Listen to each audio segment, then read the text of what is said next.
Well, that's Well, how you tell the difference between a good janitor and a bad janitor, if there's still yellow spots down there. well, I'll tell you one of the more humbling moments was when our pastor's wife, Mrs. Smith, took me by the arm and led me in a off, during the week. There was a few of us there, and she and a couple of they led me into the ladies' bathroom, and they said, "All right, Brother John, here's what you have to do."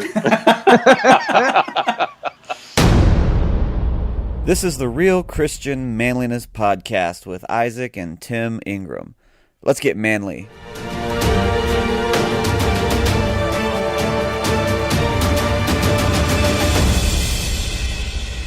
All right, gentlemen out there, we want to welcome you again to another episode of the podcast. And I think we got a pretty decent show for you lined up today. Joining me in Montana, as always, is my brother Isaac Ingram. How are you doing today? Just living the dream. You got a bunch of work going on behind you, don't you? Yeah, we've got contractors in our master bathroom, and so I'm in the guest room today. And then you may hear a baby crying in the other room, and then some wood being cut outside. If you listen closely, you might hear it right now. Oh, wait, he stopped. And on the other side of our conversation, we have our special guest today, all the way from Arlington, Texas today, is John Brown. How are you doing, sir? Hey, I'm fine. I'm fine, guys. How are y'all? So let me see what all you have on your resume. You are a pastor, and you are also work at a Bible college, correct? I do, yes. I've been a pastor at the Ramsey Baptist Church in Paris, Texas. We are going on our 13th year. And before that, we started a church in Ireland. And before that, we were just kind of working on the maintenance staff there at Trinity there in Arlington. Almost 3 years ago, we wrapped up our graduate studies. And I started working here at Arlington Baptist College. And this past summer, I moved up from just the faculty into the admin. So I'm now the Dean of Students. They call it the VP of Student Affairs, but it's basically just the Dean of Students. So. I forgot all about that. I knew you did something before you went to Paris, but I couldn't remember that it was Ireland. Yeah. I forgot about that whole missionary part. Yeah, it was only about 6 years total. And so it was compared to everything else. It was just kind of a brief moment. But it was very, very formative time. Right. So, let's go ahead and go back all the way to the beginning, or as far back to the beginning as you would like. For those that don't know you, could you give us just a little bit of a testimony of who you are, where you're from, and how you got to being a pastor and a faculty member at a college? Sure. Well, my mother was very young when she had me, so I was raised by my great-grandmother here in Kennedale, which is just a little suburb of Arlington. And it was Assembly God Church we were raised up in, and I struggled with the notion of salvation.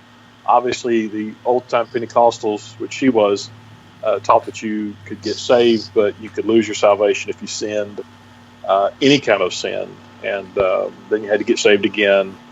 I probably prayed something like the sinner's prayer around 25, 30 times from the time I can remember the first time when I was 6, up until I came to Trinity on July the 4th in 1993. I was invited to go to the church at Trinity. My cousins, Kent and Renee Houston, they went there, and they invited me to go, and I went. Dr. Smith preached, a message. It was called Life, Liberty, and the Pursuit of Happiness, and preached the gospel.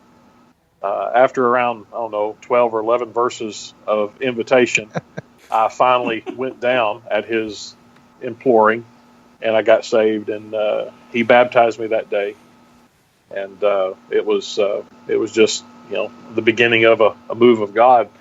I think it was a few months later. Well, it was in October, the end of October. I think it was October 30th, 31st, and it was on Wednesday night, and I walked the aisle that night without any fanfare. I didn't talk to anyone about it, but I walked down and knelt down, and I gave my life to serve the Lord and to preach the gospel. And that next year, in '94, I started at Norris Bible Baptist Institute, and shortly thereafter, I went to work on staff there at Trinity as their maintenance guy, cleaning and doing all that other stuff that's required, the gopher for all the other guys. Pastor of porcelain.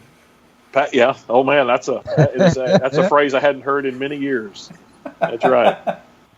Hey, I'll tell you, it was a humbling time, which was very important. There's nothing that humbles you like getting the yellow spots on the bottom around the bolt on a urinal or a toilet. That's right. That's pretty humbling. Well, that's how you tell the difference between a good janitor and a bad janitor, if there's still yellow spots down there. Well, I'll tell you, one of the more humbling moments was when our pastor's wife, Mrs. Smith, took me by the arm and led me in a off, during the week. There was a few of us there, and she and a couple of them, they led me into the ladies' bathroom, and they said, "All right, Brother John, here's what you have to do." Wow, training from the best. Yes.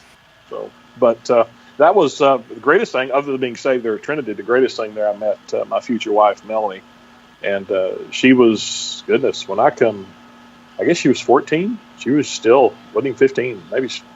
Anyway, I was 18 and turning 19, and we just kind of glanced and stared and talked for a few years, and then we started to do the double dating type stuff, and so we've been married. We just finished up 19 years. So, amen. This past August. One thing I just made the connection of is one of our first interviews was Michael Hildreth. Oh, and that's Melanie's brother. Sure. Yeah. So yeah.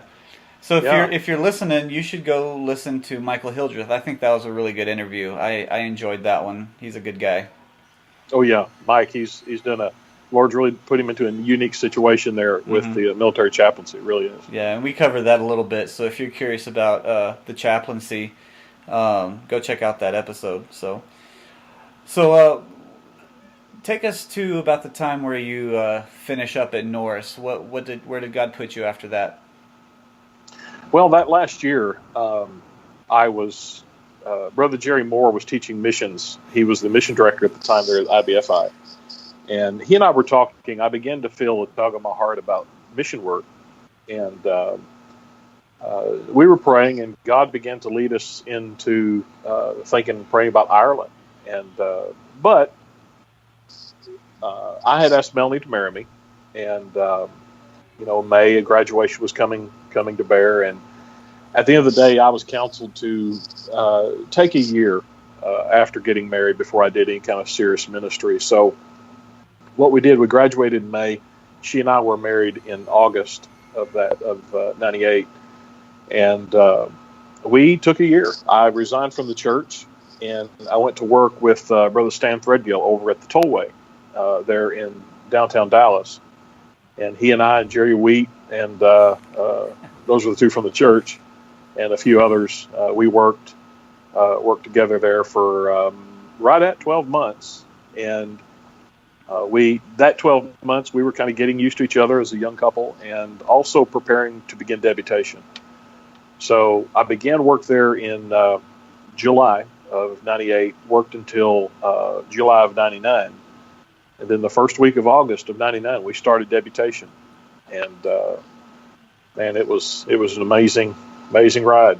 I was in, I don't know, 100, 160, 180 churches, I guess, and it was just a great time raising awareness of missions, raising funds, that kind of thing. It was an amazing time, it really was. Made it to Ireland, and we had great hopes and great plans, and we were wanting to go to a certain area, but the Lord had other plans, and we ended up on the south end of Dublin, a little town called Dundrum. It was the best thing in the world. Had just a dear group of people that we were able to see coalesce together, and just an amazing thing. Unfortunately, after 6 months after we got there, the Irish had gone over to the euro dollar, or the euro, and we lost with the process of 6 months, we lost 50% of our buying power. And so for the full rest of our almost 4-year term there, we lived on this scraping by. I mean, it was just, it was a miracle of the Lord that we were able to, make it. But somehow we did, and the church was self-supporting. And when we were coming home, we knew we were going to have to raise more money if we were going to return. So we had an Irish-American guy who took over the church. And so they went from our 50 with the building, and they're now up around 100 with their own. We were renting, and now they have their own mortgage with a very nice church building. And so we're really excited for them. Really kind of a special memory. Yeah, being overseas as missionaries, as Tim and I were, we were in Romania when the dollar and everything was real strong, and so we didn't see that type of issue. At least, I mean, there was a little bit, but it wasn't anything like the situation that you were talking about. So, currencies are interesting. They do. They can shift quickly, and frankly, I received quite the education on currency at the time, and. It was, I guess as you can imagine, sometimes very disappointing to see your buying power just kind of slowly dwindle. But, through that, and again, I don't believe anything happens, without God being able to use it, either orchestrate it or use it. And the Lord certainly used that. He, if anything, He built our faith, and we saw Him provide in amazing ways. Mm-hmm. We really did.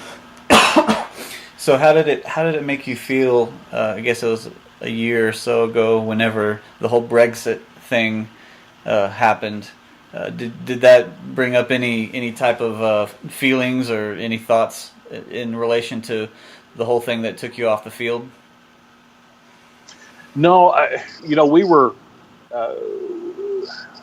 we went back I went back in 2008. The church flew me back over to do a conference for them.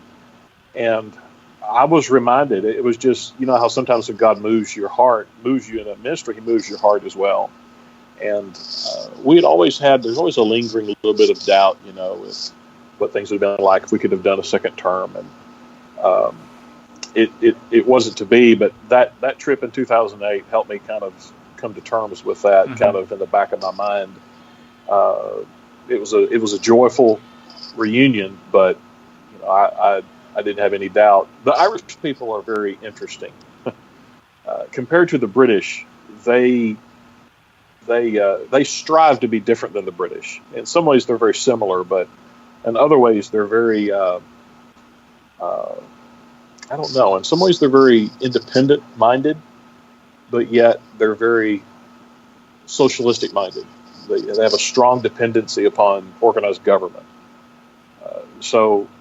Frankly, they probably, knowing what little bit I may know, I would imagine that they probably ridiculed the British for their exit.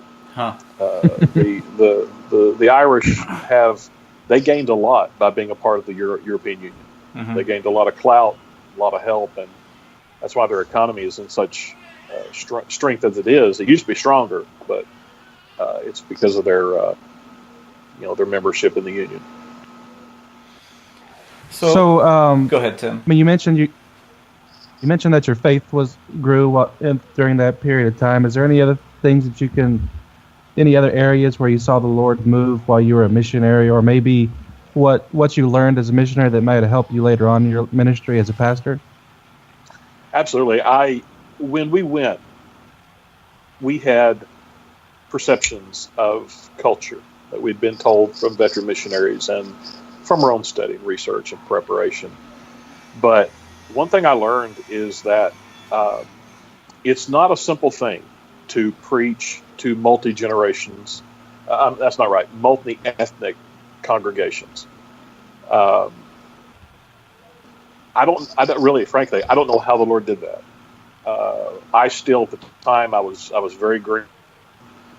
But somehow, He took, an old country Texas guy and allowed me, in my speech at the time, it's probably not much different now, I suppose, but at the time, it was very strong, my Texas brogue, and their accents were all different. We had 13 different nationalities in our church. About a third of the church was Irish. The other was Chinese, South African, Zimbabwe, Canada, New Zealand. The list goes on. There was 13 different peoples, and Scottish, Lithuanian. Anyway, I saw through that God working in just powerful ways, despite the cultural barriers there, and they really had to work hard at times to get past my inability to communicate as good as what they may have required. But the Lord taught a lot about people, taught us a lot about the Christian faith. One of the things I teach a intro to ministry class right now this semester, and I was telling the guys the other day that there are days I often miss and long for the simplicity of the mission field. Mission work, from my perspective and what I've known of others, is just very basic. It's evangelism and discipleship, and Christians in those countries, especially European countries, they're isolated.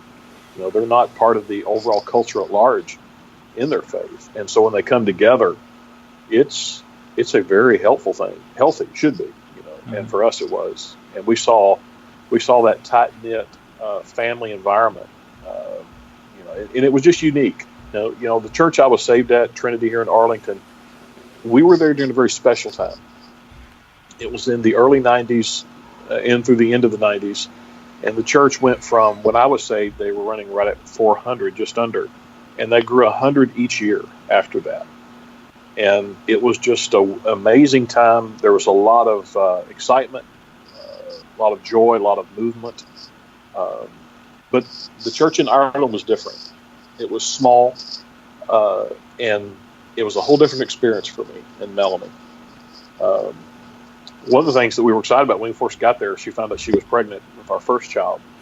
And so, having a baby there, seeing how the folks reacted and all, and it was just a unique thing. Here it was big in Texas, the church, it was big, it was organized, it was multi-leveled. The volunteer structure was, close to 70 some odd people, and it was just a whole different experience. It taught me a lot about the basic of church. Mm-hmm. Talk a little bit about where you're at now, at Arlington Baptist College, and how long have you been working there? Let's see, August of 15, I think. Yes. Okay. August of 15, I started teaching pastoral courses. I graduated with my my master's at Liberty in 13. I don't remember. 13. I'm sorry. But you got it. That's the important thing. I did get it. Yes, I worked hard. In 2011, I decided that I wanted to teach. I wanted to, in the future, to be able to teach on an academic level for guys going into ministry and be able to help them. And influence a little bit. So what I did, I looked around at schools. I got a scholarship at Liberty, and I was able to finish up my master's with them. And I think it was 14. Yeah, it was 14. And then in August 15, I started teaching Pastoral 1 and Homiletics 1. What I did, I had met Dr. Moody, who's the president of ABU. And I reached out to him, and I just scheduled a meeting during the spring of 15. I came up here to the campus, and I just introduced myself. We had talked on the phone a few times down through the years, but had never had any association. And I just shared my heart, what I was doing, and come to find out, the head of their pastoral department had just retired. And so after, I guess, 2 or 3 months, he called and asked me to consider coming on in that role. So the school year of 15-16, I taught. I drove down on Fridays. Of course, I live in Paris, which is around about right at 2-hour drive exactly. And so I drove down Fridays and taught. And the spring of 16, he asked me if I would come full time as teaching. It's not like a full time as a faculty member. It's not a lot of campus time other than class time. So it allowed flexibility. Also, it was what was appealing to me because as a pastor of a church, health insurance is a big, heavy burden to put on a church. It's very expensive, and so it's something that we had to refrain from asking our church to do for us. But it was something that the college could offer. So I kind of jumped at it. And so for the last year of the 16-17 school year, I would drive down on Monday and make the round trip on Mondays and then stay Tuesday night and Wednesday and then drive back Wednesday afternoon. And that was great. Did real good. We taught a number of classes, got to know the campus a little bit. I wasn't really familiar with the place because, like I'm from the group that went out in '84 and did their own school and split. So it was an interesting transition. And then this summer, Dr. Moody approached me and asked if I would, on top of those duties, if I would be willing to assume the Dean of Students role. Now that carries with it a lot of leadership time, organization. I'm also teaching. So I have to, I'm here a little bit more than I am. I'm here each day, and I make the round trip most 2 days. And my in-laws are in town, so I get to stay with them and kind of help them with anything that might need here in Arlington. But it's been a challenge. The athletic department, which is pretty large, is under my wing. The dorm life and dorm staff are under my wing. Student life, all the student activities, campus calendar, it's kind of broad. So we got basically it's managing staff, looking to the future, helping plan, being a support to Dr. Moody. He is a great visionary leader, trying to lead an independent Baptist college in a world that is seeing great difficulty, when it comes to spiritual and religious education, and trying to navigate that, especially on this level. We are an accredited institution, which means that we, have the ability for people to come and get their degree, and they can be teachers in the public school. They can move on to other kind of degree programs and their master's programs and that kind of thing. One of the things that has driven me, especially since 2011, was the statistics and the thing that has developed for pastors. Historically, around less than 20%, probably around 15%, pastors have been bivocational, and the others have had the ability through opportunity, circumstance, and so forth, and their own ability to be full-time. But it's estimated over the next 15 to 20 years that is going to totally reverse. And the average pastor, more than the average pastor, is going to be forced to be bivocational. And one of the things that guys like me, when I was young, I would have had a hard time. When I was 19, I started Bible college. I went to ministry training, and it's all done. And so if I was of necessity going to take a church that required me to work a secular job to make ends meet, take care of my family, it would have been very limited. And helping to prepare young men in not only their spiritual education, but also to give them a little bit of a leg up when it comes time for secular work, where they can move into a career path that wouldn't kill them physically during the week, where they would have stamina, energy, and time to give not only to their family, which is obviously a vital thing, but also to the ministry. And so that's kind of one of the things that drives me. It's why I'm here doing what I'm doing, is to try to help an institution like this to not only honor its historical biblical past and continue that, but at the same time help the new generation of guys to understand the challenges that lie ahead. So, seeing as you're you're helping and dealing with young men, was there any areas you see that young men nowadays are struggling with that maybe back in your day wasn't being struggled with, or things that are getting in the way of guys that are trying to study right now? Yeah, and again, I hate to say it. I'm hesitant to say that this is every man's experience is different, I suppose. But so I'm hesitant to say this as paint with a broad brush. But I will say this: from my perspective, it seems that they're having trouble adapting to adult life and carrying the burden of leadership, even on a small scale in the early days. I was blessed to have good men around me, and when I was 20, I started a ministry out of Trinity that was at the Dallas County Juvenile Justice Center.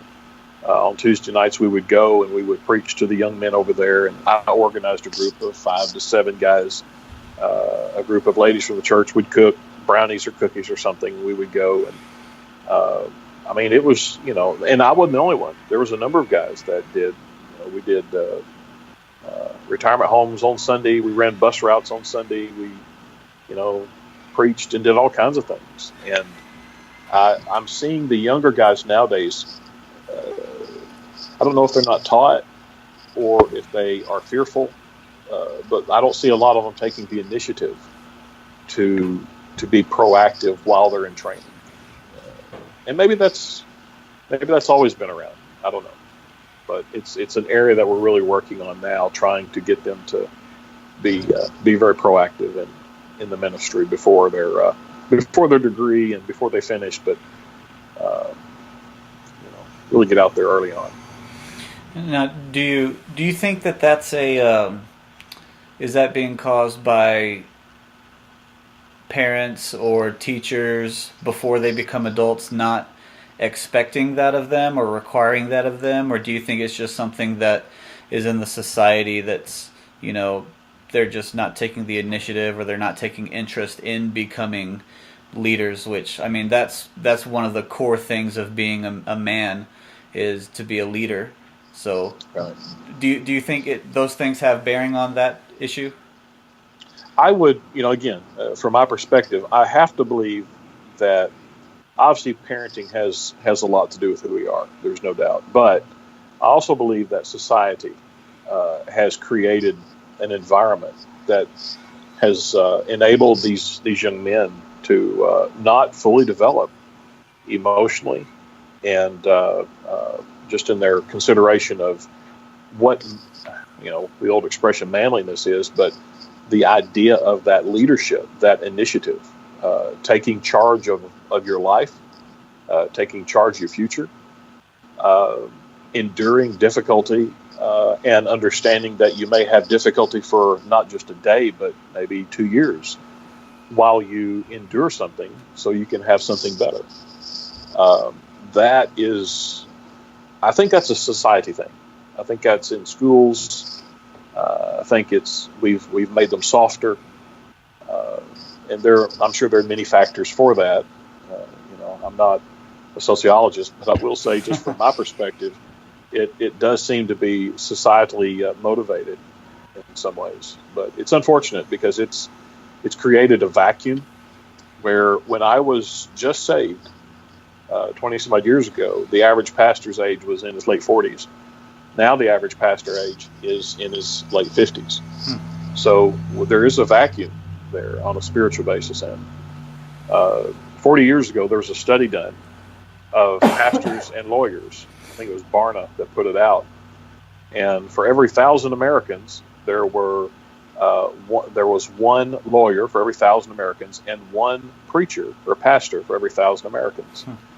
They did a recent study of, kind of rounding it off, and now there are 3 lawyers for every 1,000 Americans, and there's still only 1 pastor for every 1,000 Americans. So people can talk about growth or whatever, but I think it really means that the pastorate has stagnated.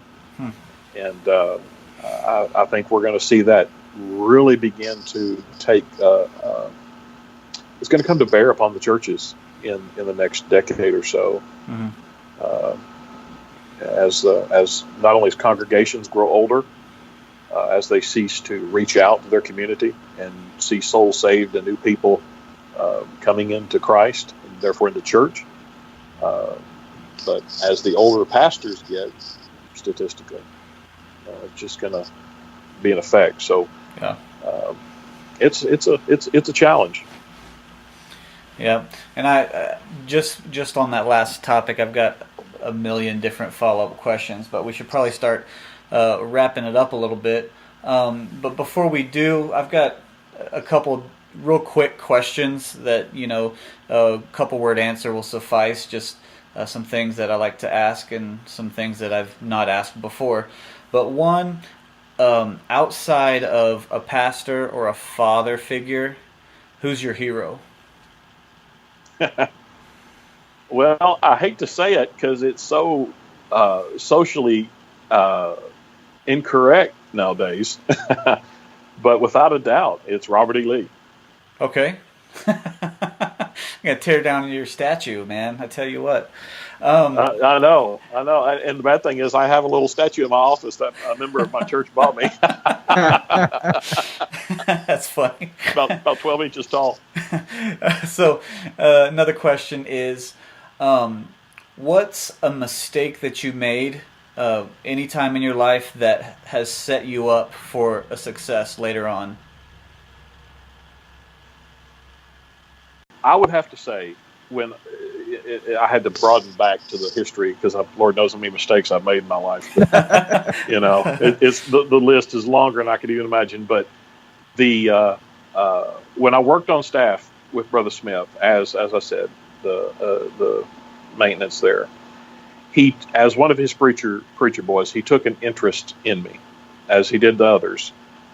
But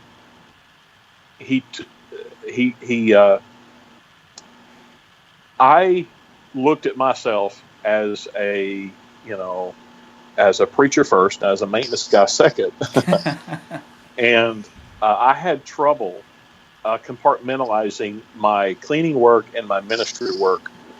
And I began to basically, I'd get off college, I'd still be in my suit and tie and all that, and I'd drive like a madman from the college to the church, and I'd do my cleaning. I wouldn't even change my clothes, I might take my tie off barely, but I'd do all that, and I'd rush through it as fast as I could so I could get to something else in the ministry that I wanted to do, whether it was getting ready for that. And what happened was, as I began, I started to neglect the work. I started to do shortcuts. I looked at the maintenance, the cleaning, the washing of windows. It was just something that I needed to just get done real quick and then get to the important part. And one day he had enough of it.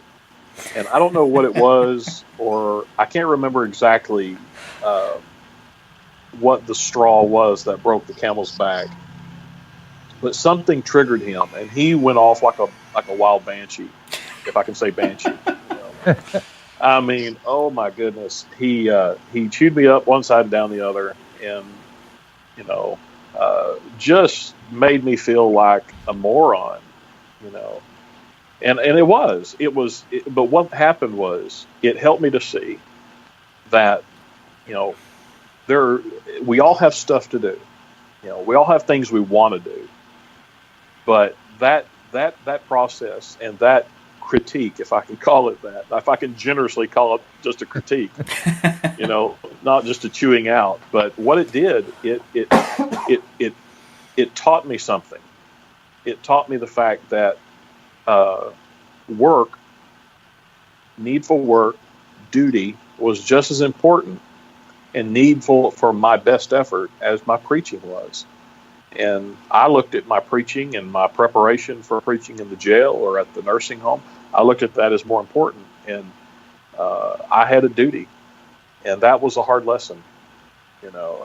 Paying attention to detail. Mm-hmm. He taught me on that day. He seared into my mind and heart that I'd better learn to pay attention to detail. And I guess if that answers your question, I hope it does, because That's one that vividly stands out. Help me.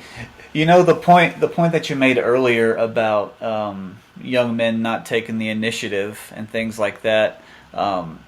I think a lot of people, a lot of young men, they don't get yelled at from wild banshees, and so That's that. right. And so, because it's all politically correct and all this stuff, and it's like, oh, you're a special snowflake, and Right. guys, if they think they're special snowflakes, they're gonna sit in the basement and play Call of Duty all day, instead of getting right. kicked out and put on a lawnmower and said, hey, do something, That's right. So, well, that was a good answer right there. So we'll go ahead and start wrapping up. Thank you so much for coming on the podcast. We really appreciate your time. Appreciate. I have had to tell you a story. Fond memories, I guess, of you as kind of an older person. Whenever I was extremely young, but you were in your 20s or whatever, being friends with our sisters and stuff. Oh yeah. But the first time that Tim and I don't know if you've ever been told this story, the first time Tim and I and the rest of us Ingrams went to Romania, my dad was already there, but you dropped us off at the airport. And so you had mentioned how you're just a country guy from Texas. And Wow. and we were driving around the airport trying to find the right place. And Dallas-Fort Worth Airport was large then, and it's even larger now. Well, the standing joke with our family is like, I wonder if he ever made it out of the airport. I don't remember that at all. Did I really? Yeah, in the old Wow. tan, not tan, like a maroon church van. Yeah. Yeah. And so Okay.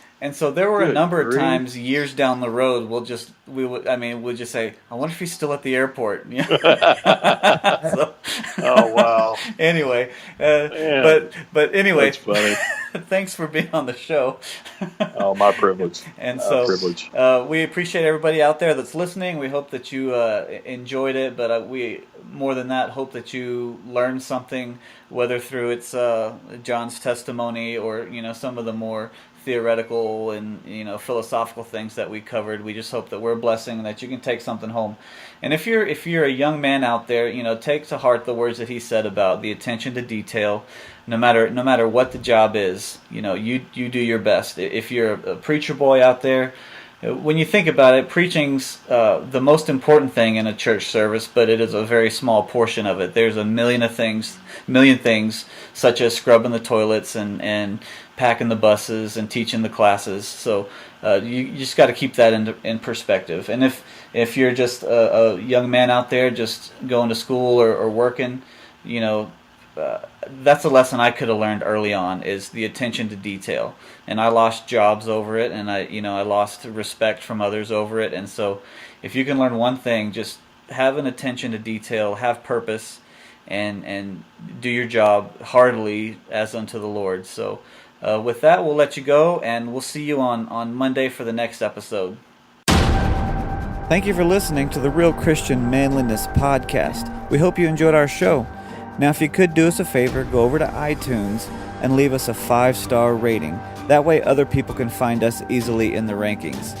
And if for some reason you don't think we deserve 5 stars, give us whatever you think we deserve, but please explain why we got that rating in a review. Now make sure you subscribe and have a great day.